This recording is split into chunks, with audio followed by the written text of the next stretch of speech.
یہ دار و عقیل میں، یعنی جناب عقیل جو امیر المؤمنین کے بھائی ہیں، ان کے گھر میں یہ ساری ہستیاں دفن ہوئی ہیں. تو اگر اہل بیت، یہ تو پوری دنیا اہل بیت اطہار کی ہے، لیکن وہ گھر، وہ زمین جو ان کی پرسنل ہے، اس میں دفن کیے گئے اہل بیت اطہار کے بارے میں کوئی کیسے یہ کہہ سکتا ہے کہ یہ زمین وقف ہے اور اس بنا پر یہاں پر کوئی عمارت نہیں ہو سکتی. دوسری دلیل انہوں نے پیش کی ہے ان وہابیوں نے کہ امیر المؤمنین نے یہ فرمایا ہے کہ اگر کوئی قبر بلند ہو تو اس کو منہدم کر دیا جائے. بالکل باطل حدیث ہے، اس لیے کہ ایسی کوئی حدیث اہل بیت اطہار کی زبان اطہر سے جاری نہیں ہوئی ہے. اگر امیر المؤمنین سے یہ حدیث صادر ہوئی ہوتی تو کم از کم وہ افراد کے جو امیر المؤمنین کی ولایت اور امامت کو صحیح شکل میں مانتے ہیں، ان کے وہاں یہ روایت ہونی چاہیے تھی. یہ روایت ان کے وہاں نہیں ہے. دوسری بات، اس روایت کے راویان اتنے غیر معتبر ہیں کہ خود برادران اہل سنت نے ان کی روایتوں کو تسلیم نہیں کیا ہے. تیسری بات، روایت کے جو معنی بیان کیے جاتے ہیں وہ غلط معنی بیان کیے جاتے ہیں. امیر المؤمنین نے اوبر کھابڑ خبروں کو برابر کرنے کی بات کہی ہے. امیر المؤمنین کی اگر وہ حدیث صحیح ہے تو امیر المؤمنین نے قبروں پر موجود ان قبوں کو منہدم کرنے کے بارے میں حکم نہیں دیا ہے. تو اس سے یہ بات پتہ چلتی ہے کہ بے بنیاد دلیلوں سے جناب سیدہ صلوات اللہ وسلامہ علیہا اور 4 اماموں کی قبروں کو منہدم کیا گیا ہے. دوسرا سوال ہماری بہن نے ان سوروں سے متعلق پوچھا ہے جو قرآن مجید میں جہاں پر سورے وہاں پر سجدہ واجب ہے. قرآن مجید میں 4 سورے ایسے ہیں کہ جہاں پر سجدہ واجب ہے. سورہ سجدہ، سورہ فصلت، سورہ النجم، سورہ علق.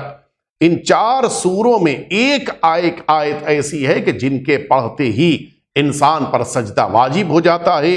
انسان جہاں پر بھی ہو فوراً اس کو سجدے میں جانا ہے اور پھر سجدے میں جا کر کوئی بھی ذکر پروردگار پڑھنا ہے. لیکن ایک ذکر کا تذکرہ آیت اللہ العظمیٰ غیث ثانی حفظہ اللہ تعالیٰ نے فرمایا ہے کہ لا الہ الا اللہ حقا حقا، لا الہ الا اللہ ایمانا و تصدیقا، لا الہ الا اللہ عبودیتا و رقا، سجدت لک یا رب تعبدا و رقا، لا مستنکفا ولا مستکبرا، بل انا عبد ذلیل ضعیف خائف مستجیر. اس دعا کو سجدے میں پڑھنے کے لیے استحباب ثابت ہے. اس کے علاوہ بھی جو بھی آپ ذکر چاہیں سجدے میں جا کر پڑھنا ہے، لیکن یہ سجدہ واجب ہے قرآن مجید کا. آئیے اگلے سوال کی طرف آگے بڑھیں. السلام علیکم، میں علی رضا بول رہا ہوں باندرا سے. یہ جو خزان میں آج ہم حضرت علی علیہ السلام کا نام لیتے ہیں، تو یہ تو پہلے حضور صلی اللہ علیہ وسلم کی حیاتی میں، حضرت علی علیہ السلام کی حیاتی میں اور حسنین کی حیاتی میں تو یہ نام نہیں لیتے تھے. کہ کون سے دور کے امام سے یہ اذان میں نام لینا شروع ہوا ہے؟ پلیز مجھے بتائیے. یہ سوال میں نے بھی 2 مہینے پہلے کیا تھا، رمضان مہینے سے پہلے، لیکن مجھے ابھی تک جواب نہیں ملا. میں نے 1 مہینے تک انتظار کیا. ہر جمعے کے دن میں دیکھتا ہوں مسئلے مسائل زندگی کی، مجھے ابھی تک آیا نہیں. کیا بات ہے؟ اگر نہیں ہے تو آپ پلیز اگر بھیج بھی دیا ہوگا آپ دوبارہ بھیجیے سوال کا جواب. اور حضرت بلال نے سب سے پہلے اذان دی تھی، اس میں بھی حضرت علی علیہ السلام کا نام نہیں لیا گیا تھا. تو میں جاننا چاہتا ہوں کون سے امام کے دور سے ہوا ہے. ہمارے بھائی نے یہ بات پوچھی ہے کہ سرکار امیر المؤمنین کی ولایت اور امامت کا اعلان جو اذان میں کیا جاتا ہے یہ کب سے ہے. البتہ سوال میں انہوں نے 2 بات کہی کہ رسالت مآب کے دور میں، اور امام حسن اور امام حسین جو ہمارے برادر نے حسنین کہا، امام حسن اور امام حسین صلوات اللہ وسلامہ علیہم اجمعین، ان کی حیات طیبہ میں تو یہ نہیں تھا. پھر انہوں نے سوال پوچھا کہ کس امام کے دور میں یہ علی ولی اللہ کلمے کو بھی اپنی اذان میں ہم لوگوں نے شامل کیا.